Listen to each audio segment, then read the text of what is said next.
Good morning, everybody.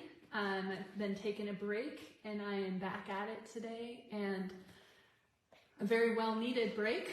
I wanted to introduce a new book that I'm going to be doing with everybody called Conquer, your battle plan for spiritual victory.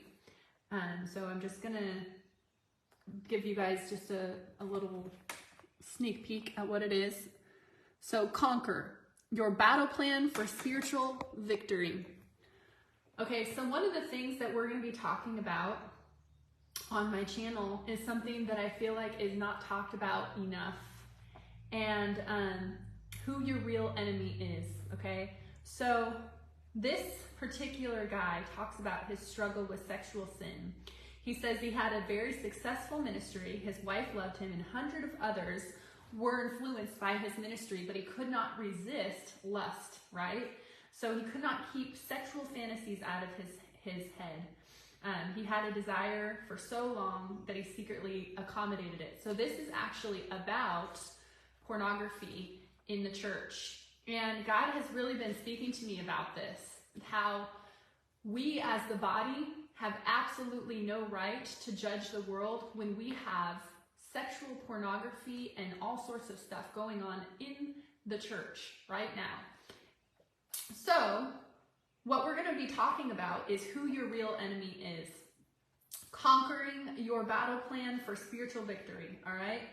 So his name is Bob, and he said that he started to pretend that it wasn't his fault. He blamed his upbringing. He blamed his psychological makeup. He said, I don't want to be like this. I don't want to watch this stuff, but what can I do? It's the way I am. Eventually, he lost his position in ministry unto what? Unto his addiction to pornography, because his pornography addiction was exposed. So his ministry was ruined by his failure to overcome sin. He was powerless to stop it, all right? So at times, he was overwhelmed at the number of church people who are addicted to pornography. So how many people can you think of right now? How many husbands, how many spouses, how many stories have you heard in the last week even of couples that are struggling with pornography in their marriages? Well, we're going to talk about this because it's a very untouched subject in the body, and it's something that is extremely serious and really destroys marriages from the inside out. Okay, so all right, so does blaming other things work? No, right? So the real enemy and the reason why people go to pornography is sin, not the influence or temperament of the other people. The real enemy is who? The devil. So he says the same goes for relationships. If you're married, think for a moment about the last tiff you had with your spouse. Probably you felt your partner was wrong and felt wounded by your partner, right? And their lack of sensitivity. At first, arguments like that do little damage because the hurt is more than offset by mutual love and commitment. So you begin to anticipate conflict, to see your partner as responsible for your grievances. But who is the real enemy? The devil, right? So the enemy. So he talks about the invisible war, and he says, like all wars, the invisible war has its battlefields. I stumbled onto such a battlefield while touring Scotland in the early 90s. It was a great church in the center of a famous old university town. All right, so he goes on to talk about how he came to realize the invisible war, all right? So remember these words. Pay careful attention to yourselves and to all the flock in which the Holy Spirit has made you overseers to care for the church of God, which he obtained with his own blood. I know that after my departure, fierce wolves will come in among you, not sparing the flock. And from among your own selves will rise men speaking twisted things, okay, to draw away the disciples after them. So Satan dresses up as a sheep. And in order to identify him, you need discernment, right? So he talks about these different men of God that end up not being discerning and are allowing this sexual sin into the body. All right, so he gives an example of Rob Bell. He says that he even questions, Rob Bell, called Love Wins, all right? He talks about how he questions the existence of hell and how this guy has, you know, led a lot of people to the slaughter because he openly affirms sin. And I can't say the flagged words, but he openly affirms sin, all right? And this book is really good because it talks about knowing the enemy and what is behind sexual sin, what is behind sexual immorality. So if you are informed on how the devil works, then you're going to be able to distinguish and discern who the enemy really is. So if you are married and your significant other has an addiction to pornography, your flesh wants to hate that person. But if you look at it in the eyes of the Spirit, your real enemy is the enemy. Because we war what? Not against flesh and blood, but against who? Spiritual hosts in heavenly places. So you war not against your husband. You war not against your wife. So if your husband or your wife is addicted to pornography and they're watching pornography and their his desires are for those things, their war is against the spirit of perversion. Their war is against the spirit of addiction. Their war is against the spirit of lust. Their war is against the spirit of immorality. They may even, let me tell you this, bring defilement into your bed because of their watching pornography. See, God says that sexual immorality defiles the wedding bed, okay? And so if you are in your bedroom and you're going to sleep at night and you are not engaging in sin or opening up any doors, and all of a sudden you're having sexual dreams, it could be because your spouse is watching sexual things and they're not telling you about it, and they're defiling your bed. So you could be sleeping next to somebody and all of a sudden you're having sexual dreams. You're like, where is this coming from? I'm not in sin. I have a consecrated lifestyle. Well, the reason why you're having those dreams is because the demons that attack your spouse, because your spouse have allowed them into your marriage bed, are now attacking you. They have a right to the marriage bed because your spouse has opened the door through pornography. So that's something that I'm going to just kind of give you some feedback on also as we're going through this book. But this is just truth. So if you find yourself having sexual dreams and even cheating dreams, cheating, adultery, all sorts of those kinds of dreams, and you have no idea where they're coming from, I will tell you, if you are not engaged in sin yourself and you are not opening up those doors yourself, 9 times out of 10, it is your spouse, and they may not be telling you, but they're engaging in some kind of sexual immoral act. Okay, all right, so now what do we do about it? Well, you have to address the real enemy. So who is the real enemy, and how do you address it?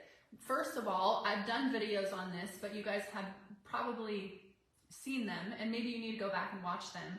You bless your bed, all right? You take authority over all sexual immorality, all perversion, all defilement, anything that has come onto your bed. You consecrate your bed and your marriage bed once again. You take back your marriage. Of course, you address the situation with your spouse. So you say, hey, God is showing me that you've been watching pornography. God is showing me that you have been opening up the door in our house. You need to be upfront with the people that you are in, that God is revealing the open door to. Maybe it's your spouse, maybe it's your child, maybe it's your teenager. You know, I talk to people that have teenage boys that open that door up into their home all of the time. So maybe you need to go to that boy or that husband or that wife or whatever and address it. Say, listen, God is showing me that you are opening up a door into our house. This house is consecrated unto the Lord. And as for me and my house, we will serve the Lord. And what you're doing is you're opening up the door unto the enemy, and the enemy is coming in, and bring the spirit of perversion and all of these other things, and he will bring discord and contention and addiction. I mean, you don't get to choose, you guys. That's the thing. You do not get to choose what demons come in when you start watching pornography. You don't.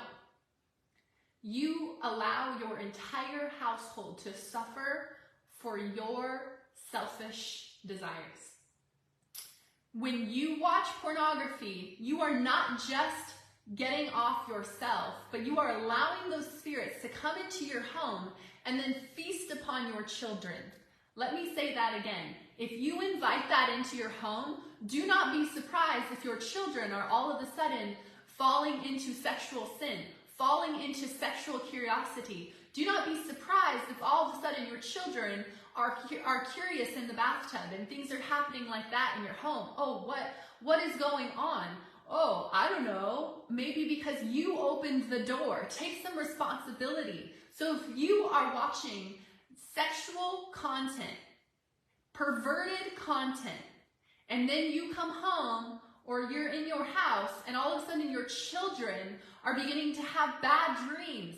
They're beginning to be perverted. They're saying things that aren't, like them. You have blood on your hands. And I don't mean to condemn you.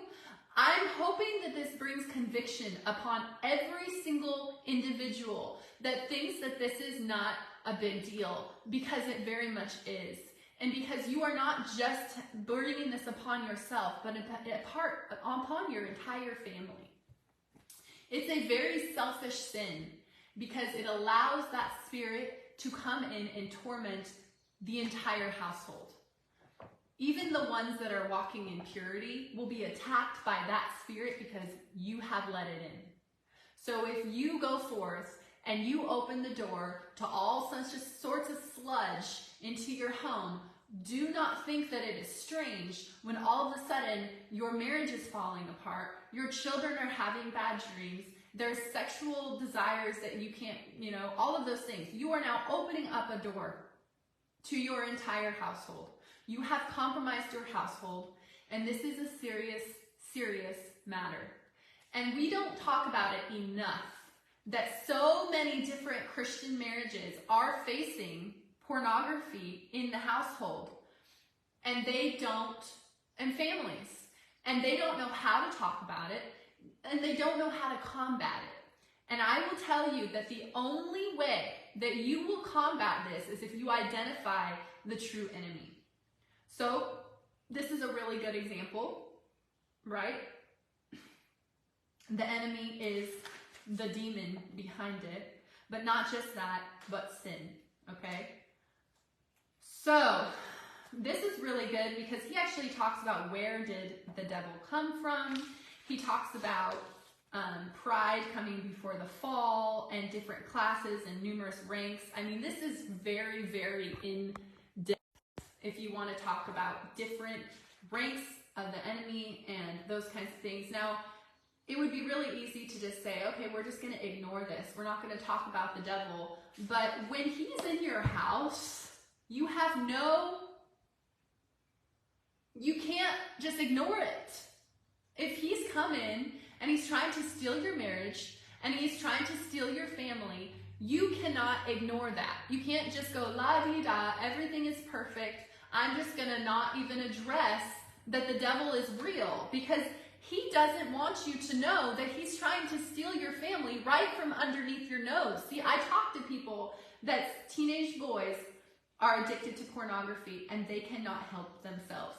I talk to people that husbands go to pornography because it's more satisfying to them than actual intercourse.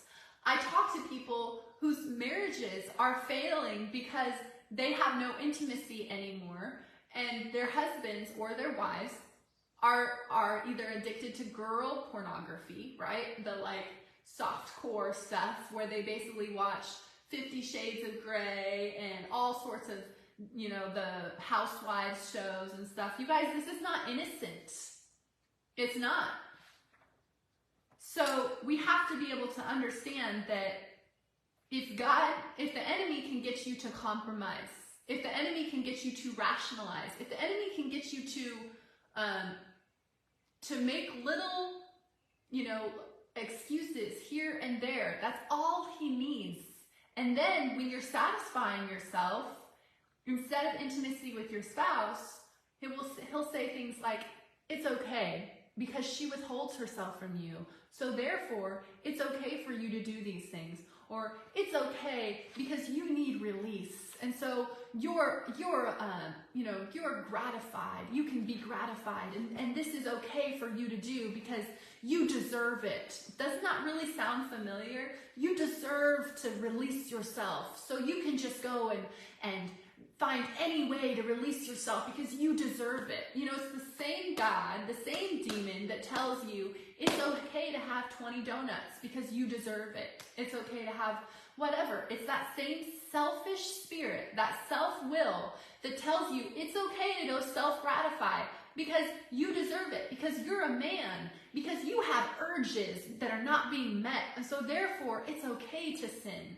See, there's truth that in Scripture, or woman, there's truth that in Scripture it does say that a couple should not withhold themselves unless they're in fasting. Why? Or they're in agreement. Why? Because it allows the enemy to come in and to tempt one another. It gives the enemy a foothold. It gives the enemy a way in. He can come in and tempt both of them, right? That's why we have things like internet relationships that are formed, because emotional support is not in the marriage. And so therefore the person starts looking for emotional support in another individual. Then all of a sudden they're having dreams about that individual. Why? Because they are now in an affair. In the spirit, they have yoked themselves to another individual. I'm telling you guys, because this is truth. If you are not being met in your marriage, you will in some way, shape, or form look for gratification in something else, which is sin. And it's dishonest. So we're going to be talking about pornography in the marriage, and discussing the detributes. That's why the dog making noise with this. Okay. Oh, for the baby bird.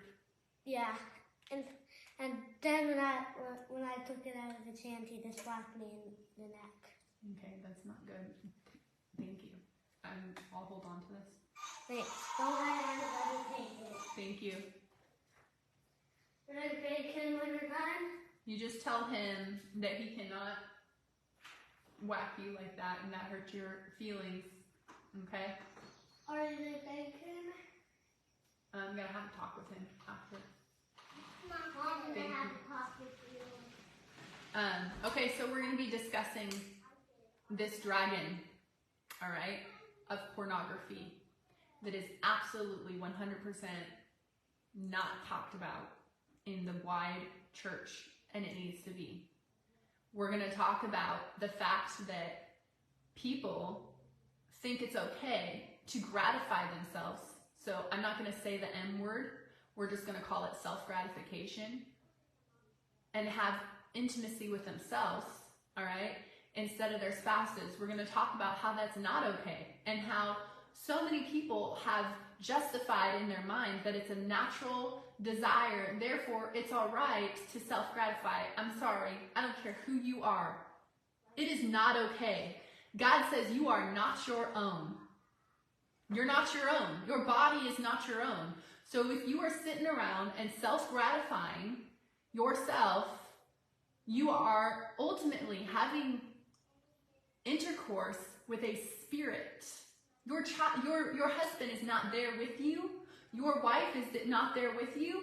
Therefore, you are having intimacy with a spirit. What are you even thinking about when you do those things? It's a fantasy and a false pretense of reality that comes over you. You're not actually in front of them. You're not actually in a bedroom context. Instead, you're by yourself. Therefore, you are... they're outside, by the way. They can't hear this. The garage is shut. Just for anybody who is concerned about that.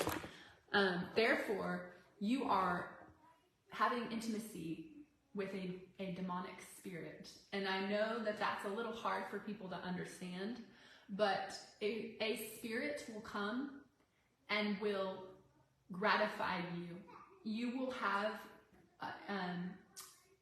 images in your head gratified by a spirit, not by a human being, which therefore is obviously demonic. The fact that you even have those desires in the first place. Now, anybody can say, oh, it's natural. I'm sorry, but when I got delivered, when the spirit of lust and perversion was ratified from my life, I never once had the desire to self-gratify or watch those images ever again. So I don't believe the lie that says it's normal, it's natural. In your flesh, if you're not delivered, I can see why the enemy would feast off of your flesh and tell you that it's normal and it's okay. But if you are walking in the spirit and you are set free, you won't even find yourself having a wandering eye. You won't find yourself lusting after other people's spouses or other people at all, because those things will be completely eradicated from your life.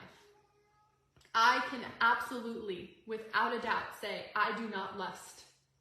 I don't have perversion. I don't have twisted, nasty thoughts in my head. And if they do come, it is because I've watched TikTok and some random thing has popped up on that thing. And I'm like, I wasn't even expecting whatever that was. That is the only time that all of a sudden I will get an intrusive thought in my head. And I literally have to bind and rebuke it and command anything that came into my eyes or my ear gates unknowingly, or into my subconscious unknowingly. And that intrusive thought, honestly, is so menial compared to what it used to be. Thank God. He has shown me how to protect my mind. But I will tell you that I know people that they have absolutely no guard. Like, it's like a free-for-all for their mind. And they just watch anything or do anything. And their mind is going, and I mean, think about it, you guys.